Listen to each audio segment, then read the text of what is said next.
Friend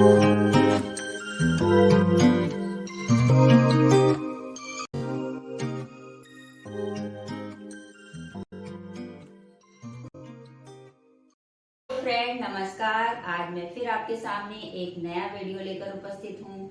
इस video में भी आपको बहुत ही महत्वपूर्ण जानकारी मिलेगी। किन शब्दों का हम कहाँ पर प्रयोग कर सकते हैं, वो सारी चीजें यहाँ पर हम देखेंगे। हिंदी में बहुत सारे ऐसे शब्द होते हैं जिनको हम लिखते हैं और वो किसी दृष्टि से अशुद्ध माने जाते हैं, किसी दृष्टि से शुद्ध माने जाते हैं। तो ये जो सारी प्रॉब्लम्स है, जो ये शंकाएं हैं, बाधाएं हैं, इनको आज हम इस वीडियो में समझेंगे, जानेंगे। तो चलिए जल्दी से शुरू करते हैं। शुद्ध लेखन जो हमारा होता है, जैसे हम हिंदी लिखते हैं, शुद्ध लेखन जो हमारा होता है उसमें किसका प्रयोग करना चाहिए, ये आज का हमारा टॉपिक है। तो इसमें यहाँ पर मैंने कुछ शब्द लिखे हुए हैं। आप देखिए, यहाँ पे गए शब्द लिखा है, लिए शब्द लिखा है, चाहिए शब्द लिखा है। यहाँ पर भी गए, लिए, चाहिए लिखा है। लेकिन कौन सा रूप ज्यादा शुद्ध होगा, किसे लिखना ज्यादा शुद्ध माना जाएगा, ये आज हम इस वीडियो में जानेंगे। तो चलिए शुरू करते हैं। यहाँ पे देखिए गए शब्द लिखा है और एक ये गए शब्द लिखा है। अब ये वाला सही माना जाएगा या ये वाला सही माना जाएगा, ये वाला सही माना जाएगा या ये वाला सही माना जाएगा, ये वाला सही माना जाएगा या ये वाला सही माना जाएगा।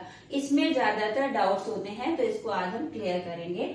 तो ये जो किस मापदंड पर, किस आधार पर होता है, तो हिंदी भाषा में, जो हमारी हिंदी भाषा है उसमें नियम के अनुसार जिस शब्द में वर्ण कम होते हैं उसे ही शुद्ध माना जाता है। इस आधार पर आज हम इसको समझेंगे। तो आप देखिए, हम वर्णों को अलग करेंगे। शब्द में कितने वर्ण आ रहे हैं उनको हम वर्ण विच्छेद करके अलग करके उसको समझेंगे। अब आप देखिए, यहाँ पर जो ये गए शब्द यहाँ पर लिखा गया है, इसमें वर्ण कितने आ रहे हैं। अगर हम इसका वर्ण विच्छेद करेंगे तो यहाँ पर ग है, ये देखिए ये व्यंजन वर्ण है। इसके बाद स्वर आया है आ, और उसके बाद ये ए आया है, ये भी स्वर है। तो मुख्य रूप से यहाँ पे कितने वर्ण हैं, 3 आए हैं। ठीक है, तो इसमें कम है। नेक्स्ट जो दूसरा गए है, आप इसमें देखिए कितने वर्ण आए हैं। ग व्यंजन, फिर आ, उसके बाद फिर या आपका व्यंजन है, फिर ये स्वर है। तो मुख्य रूप से इसमें कितने हैं, 1 2 3 4 इसमें वर्ण है। आप देखिए, तो इन 4 वर्णों में ये 4 वर्ण इसमें आ रहे हैं। तो ये वर्णों के आधार पर अगर हम देख रहे हैं तो इसमें ज्यादा वर्ण आ रहे हैं। इसमें 4 आ रहे हैं और ऊपर वाले में 3 आ रहे हैं। इसी आधार पर आप देखिए, लिए का भी इसी आधार पर, लिए में भी हम देखेंगे कि किसमें ज्यादा वर्ण आ रहे हैं, किसमें कम आ रहे हैं। चाहिए में आप देखिए, यहाँ पे चाहिए पे मैंने लिखा हुआ है कौन से वर्ण इसमें ज्यादा आ रहे हैं और किसमें कम आ रहे हैं। तो जिसमें कम आ रहे हैं, जिस चाहिए में कम वर्ण आ रहे हैं, उस आधार पर हम देखेंगे कि कौन सा ज्यादा शुद्ध माना जाता है। वैसे तो दोनों ही लिखने में सही माने जाते हैं, परंतु शुद्धता की दृष्टि से यदि देखें तो कौन ज्यादा शुद्ध माना जाता है। अब आप देखिए, चाहिए में चा यहाँ पर क्या है, चा है, ये वाला चाहिए आप देखिए चा है। उसके बाद स्वर आया है बड़ा आ, फिर छोटी ई, फिर स्वर है, फिर आ, हा व्यंजन है, फिर ए। तो 1 2 3 4 5 है यहाँ पर वर्ण। ठीक है, इस चाहिए में जो ये चाहिए लिखा हुआ है, चाहिए, इसमें देखिए चा है आपका व्यंजन है, उसके बाद आ बड़ा आ स्वर है, फिर छोटी ई स्वर, फिर हा व्यंजन, फिर या व्यंजन और फिर ए। इस आधार पर यहाँ पे कितने वर्ण आए हैं, 1 2 3 4 5 6। तो यहाँ पर 6 वर्ण आए हैं। तो इस आधार पर यदि हम देखेंगे तो इस आधार पर यहाँ के जो वर्ण आए हैं, मतलब ये जो शब्द सारे हैं, इनको सही माना जाएगा। ठीक है, और ये नियम भी है हिंदी भाषा का। इस आधार पर इनको ज्यादा शुद्ध माना जाता है। लेकिन अगर व्याकरण की दृष्टि से देखेंगे तो दोनों ही ठीक माने जाएंगे। लेकिन जो विद्वानों की मत है, उस आधार पर लगभग 70% ऐसे विद्वान लोग हैं जो हिंदी के विशेषज्ञ हैं, जानकार हैं, वो इसी को शुद्ध मानते हैं इस आधार पर, वर्णों की गणना के आधार पर।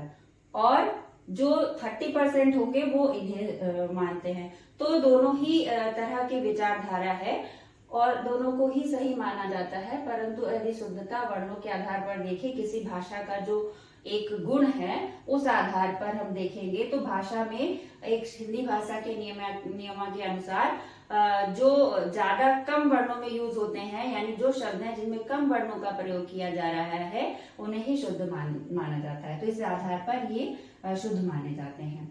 ठीक है, आप देखिए यहाँ पर भी मैंने उदाहरण लिखा है, लिए शब्द लिखा है और फिर ये लिए लिखा है। अब इनमें भी आप देखिए यहाँ पे 3 वर्ण आए हुए हैं और यहाँ पर 1 2 3 4, यहाँ पे 4 आए हैं। तो इस आधार पर इसे भी आप शुद्ध मानेंगे, ये वाला।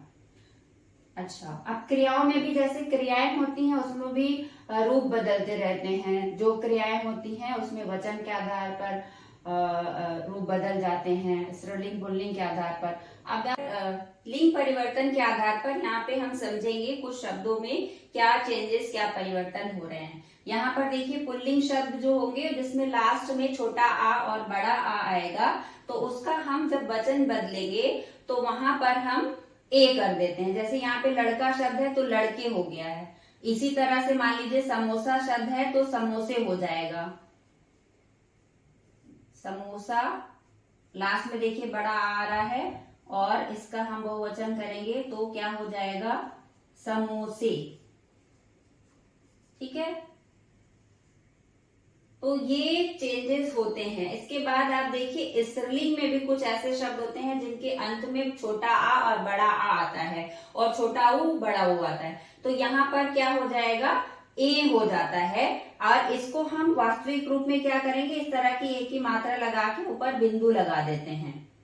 ठीक है, अब आप इस आधार पर 2 शब्द मैंने लिखे हैं। देखिए कन्या शब्द है, कन्या में देखिए लास्ट में बड़ा आ रहा है, तो क्या करेंगे, इसका हम कन्याएं कर देंगे। देखिए आप लास्ट में देख रहे हैं ए आ गया, ऊपर चंद्र बिंदी लग गई है। लता में लताएं हो गया है।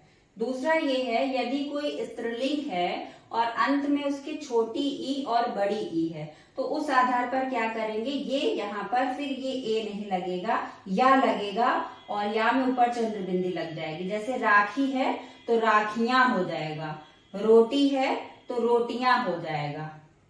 ठीक है, तो ये इस आधार पर आप समझ सकते हैं कि क्या चेंजेस होते हैं। यहाँ पे मैंने कुछ उदाहरण लिखे हुए हैं। पहिया शब्द है, यहाँ पे देखिए पहिया है, इसमें आप देखिए लास्ट में ये पुल्लिंग शब्द है पहिया, और रुपया भी क्या है, पुल्लिंग शब्द है।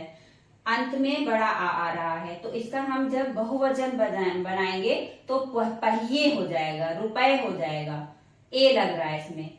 अब इसी आधार पे स्त्रीलिंग में आप देखिए जिसमें आ आया है लास्ट में बड़ा आ, तो यहाँ पर चिड़िया हो गया है। देखिए चंद्र बिंदी लग गई है और या हो गया है, यानी कि इसी तरह से बुढ़िया शब्द है तो बुढ़िया हो गया है, यहाँ पे देखिए। तो जो नियम है वो आपके बदलते रहते हैं, कोई जरूरी नहीं है कि एक नियम एक में चल रहा है वो सारे शब्दों में चलेगा। शब्द के अनुसार जो है अलग अलग नियम हो जाते हैं। तो इस आधार पर आपको ये क्लियर हो गया, समझ में आ गया होगा कि कहाँ पर कौन से शब्दों का प्रयोग होता है और कौन ज्यादा शुद्ध माने जाते हैं, किस आधार पर आप इसको अधिक शुद्ध कह सकते हैं। आशा करती हूँ आपको ये वीडियो अच्छा लगा होगा। नेक्स्ट वीडियो में फिर आपसे हम मिलेंगे, तब तक के लिए धन्यवाद।